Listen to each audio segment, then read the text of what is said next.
படை அனுப்பியவன் என்று ஒரு தூரம், ஆனால் 4000 பேர் என்று வரலாறு சொல்லுகிறது.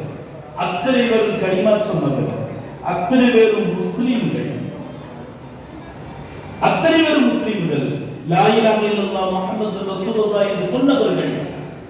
இவர்கள் அன்று நினைத்திருந்தால் கர்பலா திசை மாறியது. எப்படி நடந்தது? அந்த காரணத்தை மட்டும் நான் இந்த இடத்தில் பதிவு செய்கிறேன். கர்பலா நடக்கிற அந்த தினத்தினுடைய காலையில் இமாம் ஹுசைன் ரலியல்லாஹு அன்ஹு வெளியில் வருகிறார்கள். அந்த மக்களை பார்த்து சொல்வார்கள், கொலைவெறிக்காக காத்துக் கொண்டிருந்த அந்த மக்களை பார்த்து இமாம் ஹுசைன் ரலியல்லாஹு சொல்வார்கள், ஃபன்துரு மன் அன. நன்றாக கவனிக்கணும். ஃபன்துரு மன் அன. முதல்ல நான் யார் என்பதை யோசிச்சு பாருங்க. நான் யார்? நான் எங்கிருந்து வந்தவன்? என் குடும்பம் என்ன? என் குடும்பத்தினுடைய நிலை என்ன என்பதை நீங்கள் யோசித்து பாருங்க. பேசுறாங்க. அடுத்து சொல்றாங்க, அலஸ்து இப்ன பின்தி நபி ஸல்லல்லாஹு அலைஹி வஸல்லம். உங்கள் நபிகளுடைய குழந்தை அல்லவா நான்? உங்கள் நபிகளுடைய மகளின் மகனிலேயே நான். ஹம்ஸா ரலியல்லாஹு அன்ஹு எங்கள் குடும்பம் இல்லையா? ஜாஃபர் ரலியல்லாஹு அன்ஹு எங்கள் குடும்பம் இல்லையா? அம்மா தபலூக்கும் அவலம் தபலூக்கும் மாகால ரசூலுல்லாஹி ஸல்லல்லாஹு அலைஹி வஸல்லம் ஹாதானி சய்யித ஷபாபி அஹ்லில் ஜன்னah. உங்களுக்கு செய்தி வரவில்லையா? எங்கள் நபிகள் சொன்னார்களே, உங்கள் ரசூல் சொன்னார்களே, என்னையும் என் சகோதரர் ஹசனையும் சுட்டிக்காட்டி சொன்னார்களே, ஹாதானி சய்யித ஷபாபி அஹ்லில் ஜன்னah. இவர்கள் இருவரும் சுவனத்து இளைஞர்களின் தலைவர்கள் என்று சொன்னார்களே, அந்த செய்தி உங்களுக்கு வரவில்லை? எல்லாத்தையும் பேசுறாங்க. நான் யாருக்கு பாருங்க, என் குடும்பத்தை பாருங்க. இந்த தீனுக்காக, இந்த மார்க்கத்திற்காக என் குடும்பத்தில் உயிர் தியாகம் செய்த அந்த சுபதாக்களை எண்ணி பாருங்கள். என்னையும் என் சகோதரருக்கும் நபிகள் கொடுத்த அங்கீகாரம், சுவனத்து இளைஞர்களின் தலைமை, அந்த ஹதீஸை, அந்த சொல்லை நீங்கள் எண்ணி பாருங்கள். எண்ணி பாருங்கள். அது மாத்திரம் சொல்லல, நீங்கள் கேட்டு பாருங்க. நபி தோழர்களாய் இப்பொழுது இருக்கிற ஸைத் பின் அர்கம் ரலியல்லாஹு அன்ஹு அவரிடத்திலே கேளுங்கள். அனஸ் பின் மாலிக்கிடம் கேளுங்கள். அப்துல்லா பின் ஜுபைர் ரலியல்லாஹு அன்ஹு அவரிடம் கேளுங்கள். இப்னு அப்பாஸ் ரலியல்லாஹு அன்ஹு அவரிடத்திலே கேட்டு பாருங்கள். சுவனத்துடைய இளமையின் தலைமைகள் நாங்கள் என்று நபிகள் சொன்னார்கள், கேட்டு பாருங்கள் என்று சாட்சிகளையும் முன்வைக்கிறார்கள். செய்தியும் சொன்னார்கள், சாட்சியம் முன்வைக்கிறார்கள். முன்வைத்து விட்டு சொன்னார்கள், அழகான ஒரு வார்த்தை சொன்னார்கள், அமாஃபி ஹாதா ஹாஜிசுன் லக்கும். நான் கொடுத்த இந்த தகவல்களில் உங்களை தடுப்பதற்கு எதுவும் இல்லையா? அன் சஃபகி தமி, என் ரத்தத்தை ஓட்டுவதை விட்டும், என் ரத்தத்தை ஓட்டுவதை விட்டும் தடுப்பதற்கு இந்த செய்திகளின் தகவல்களில் எதுவுமே இல்லையா? இவ்வளவு தகவல் சொல்லி இருக்கிறேன், சாட்சிகளையும் சொல்லி இருக்கிறேன். என் ரத்தத்தை ஓட்டுவதை விட்டு தடுப்பதற்கு இதில் உங்களுக்கு எந்த தகவலும் இல்லையா? நீங்கள் சந்தேகப்படுகிறீர்களா? நபியினுடைய பேரன் நான் தான் என்பதில் உங்களுக்கு சந்தேகமா? நபியினுடைய மகனின் மகன் என்பதில் உங்களுக்கு சந்தேகமா? ஃபல்லாஹி, அல்லாஹ் மீது சத்தியமிட்டு சொல்லுகிறேன், மகைனல் மஷ்ரிக் வல் மக்ரிப், கிழக்கு மேற்கு இடையில் நபியினுடைய பேர குழந்தை என்னை தவிர உங்களில் யாரும் கிடையாது. என்னை தவிர உங்களில் யாராக இருக்க முடியும்? நான் மாத்திரமே நபியின் பேர். அவ்வளவு பேச இத்தனை பேச்சுக்களுக்கு பின்னால் தான் கொடூரமான கர்பலா நடந்திருக்கிறது என்றால் இங்கதான் நான் சிந்திக்கிறேன். ஹதீஸ் சொல்லிட்டாங்க, குடும்பத்தை சொல்லிட்டாங்க, நான் எப்படிப்பட்ட குடும்பம் அகல வைத்திருந்ததை சொல்லிட்டாங்க, சாட்சிகளுக்கு சஹாபாக்களை சொல்லிட்டாங்க, சுவனத்தின் நாளை நான் தான் தலைவர், இளைஞர்களுக்கு நான் தான் தலைவர், சுவனத்து தலைவர் தான் என்பதையும் சொல்லிட்டாங்க. இவ்வளவு சொன்னதற்கு பின்னால்தான், இவ்வளவையும் சொன்னதற்கு பின்னால்தான் கொடூரமான கர்பலா நடந்திருக்கிறது என்றால் தவறு எங்கு நடந்தது? இவ்வளவு சொன்னதற்கு பின்னால் வந்தவர்கள் அத்துணையவர்களும் பதில் பேசாமல் வாளை உயர்த்தி கொண்டே நின்றார்கள் என்கிற பொழுது இமாம் ஹுசைன் ரலியல்லாஹு அன்ஹு ஒரு செய்தியை புரிந்தார்கள். இந்த நேரத்தில் இங்கு கிலாபத்திலிருந்து முல்கியத்து அரசியல் மாத்திரம் மாறவில்லை, இஸ்லாமே மாறி போயிருக்கு.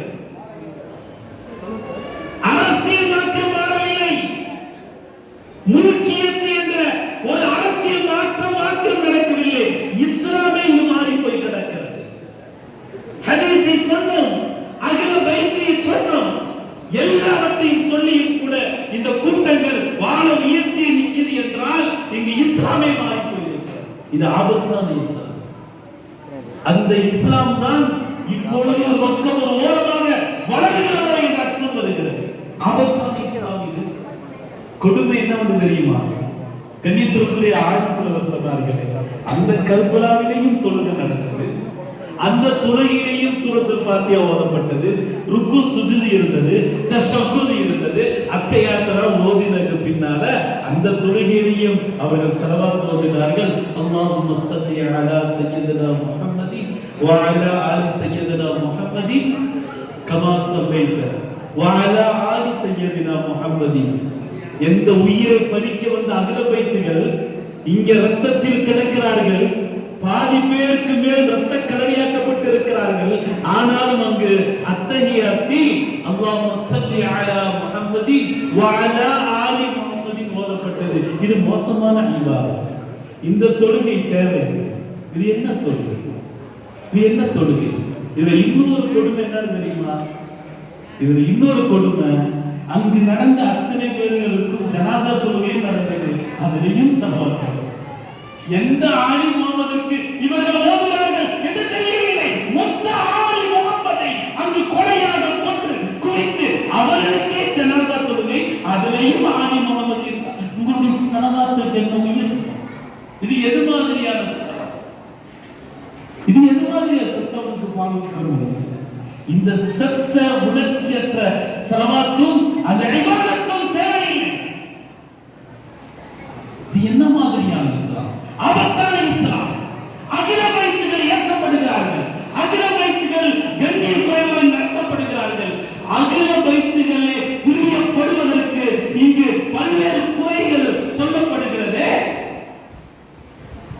என் அன்பு நிறைந்தவர்கள், இது மாதிரியான இஸ்லாம் கர்பலாவில் நடந்த அந்த தொழுகை, அந்த ஜமாஅத், அது எது மாதிரியான தொழுகை ஜமாஅத்? அகல பைத்துகள் மீது வன்மங்களும் காழ்ப்புணர்ச்சிகளும் இன்று வரையும் இருக்கிறது என்று வருகிற பொழுது நான் சொல்லுகிறேன், இந்த சபையில் பதிவு செய்கிறேன், கர்பலா முடியவில்லை, கர்பலா முடியவில்லை. கருத்தியல் கர்பலா இன்று வரையும் நடந்து கொண்டிருக்கிறது. பேச்சுக்களால் எழுத்துக்களால் கர்பலா தொடர்ந்து கொண்டிருக்கிறது. இதுல வேற இவங்களுக்கு மஹ்தி இஸ்லாம் வரணுமா?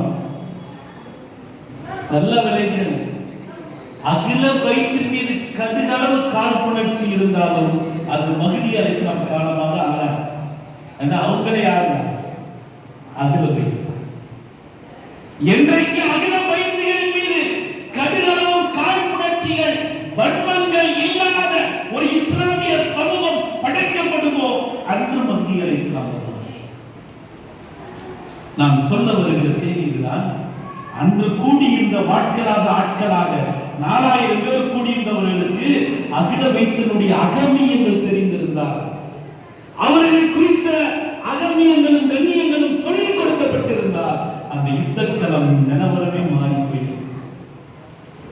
நமது தலைமுறைக்கு நாம் சொல்லிக் கொடுப்போம், நமது தலைமுறைக்கு நாம் அகில பைத்தினுடைய அகமியங்களை சொல்லிக் கொடுப்போம்.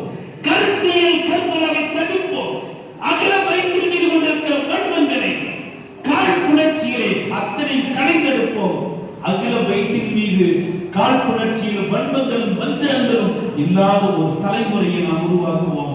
அதற்கு இந்த சபை சாட்சியாக இருந்து யாசீனி உலமா பெருமக்கள், இளைய ஏகத்துவ இளைஞரணிகள் எல்லாம் ஒன்றிணைந்து இந்த சமுதாயத்தில் மிகச் சிறந்த அகில பைத்துகளை உயிருக்கு உயிராக நேசிக்கிற ஒப்பற்ற ஒரு சமுதாயத்தை படைப்பதற்கு இவர்கள் களம் காண வேண்டும். இந்த சமுதாயம் ஈமானுடைய உயரத்தம், ஈமானுடைய உச்சம், மஹப்பத்தே ரசூல், மஹப்பத்தே அல்லாஹ், இவைகள் அத்தனையும்